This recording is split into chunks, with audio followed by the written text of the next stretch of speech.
Thank you and welcome to the show this morning. The topic this morning is challenges of African American females, and we have three African American females with us this morning to talk about some of the challenges in their lives. Our first guest is Miss Greenlee, and of course Miss Greenlee has been with us on a number of occasions, and I think that our audience is quite familiar with Miss Clemmy Greenlee, who is the leader or the founder of an organization called Nashville Peacemakers. And Ms. Greenlee, since you came with these other two young women this morning, why don't you tell us who they are and the organizations that they represent? Oh, yes. So first of all, just thank you for having me once again, Dr. Haney. Yes, these lovely ladies. I have Miss Tiffany Love. She has her own nonprofit organization called Once in a Lifetime, which she will be talking about. I also have Miss Izzy Swing. She has her own organization, which is, she's also life coach and community advocate, and she would definitely have some good ideas to be talking about during the show. Ms. Swink, well, let's start with you, and then Ms.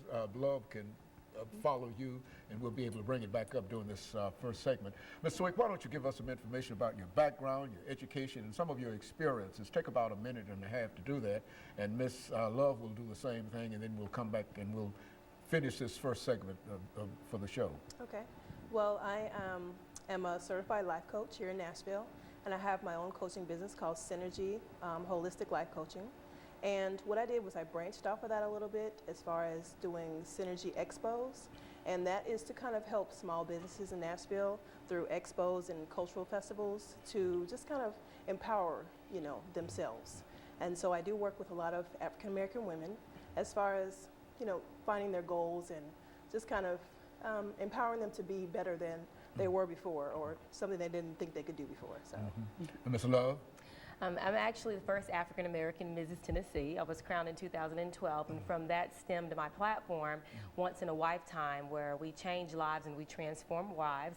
I do work with African American women who have different struggles. So what we do with that organization is we help them be able to find realistic goals that take a futuristic approach. And one of those realistic goals we incorporated was Beauty Behind Bars, where we actually work with women who have been incarcerated, helping them come out of jail to find jobs.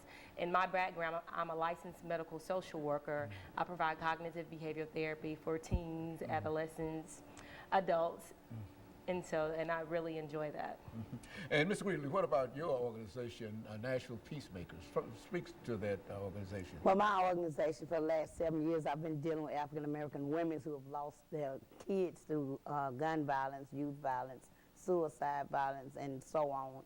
I definitely have not new to this game, true to it, and I want to come back out and submit myself all over again to the community that Nashville Peacemakers still here, never left. Clemmy Greenlee still have the love in her heart to continue the mission that she was given by God. And I want to not only just throw it out to all African American women, I want the African American men to also join. And so your organization is reaching out not only to African American females, but also African American men and boys, I would imagine, who seem to be a problem in terms of dealing with African American females. Is that what we're saying? Yes. Not only do we have a high murder rate for our young African American boys, but we also have a high separation rate when it comes to marriage and boyfriend and girlfriends, because some of these young men really need to be educated on what a relationship is, and not only just how to treat a young lady. And of course, Ms. Love, now your organization is somewhat unique in terms of its efforts, and I would imagine that this has quite a bit to do with self-esteem. Is that? Absolutely it does. Most people think that just because you're incarcerated behind bars, that's what incarceration or imprisonment means. Actually, it's not. You can be trapped behind self-esteem, low self-esteem that is, depression, and you can be in your own prison and not even know it. So what we do is we turn ugly situations into beautiful destination, and that creates beauty behind bars. You don't have to be behind a physical prison to be behind bars of life. Anytime you have separated yourself from other things in life and have a sort of a negative, limited kind of attitude, you are in prison just the same. Is that what we're saying? Absolutely.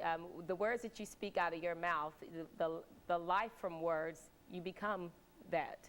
And so I definitely believe that incarceration starts within self. If you put yourself in that situation, you can become incarceration of just self-doubt. And it's not only bars that makes a prison. Absolutely. But prisons can come from other things. And of course, what we'll do, we'll take this first commercial break, and we'll start with Ms. Swink, and then we'll have an opportunity over the next 8 minutes to explore some of these ideas. And we'll be back with our audience following this very, very short commercial break.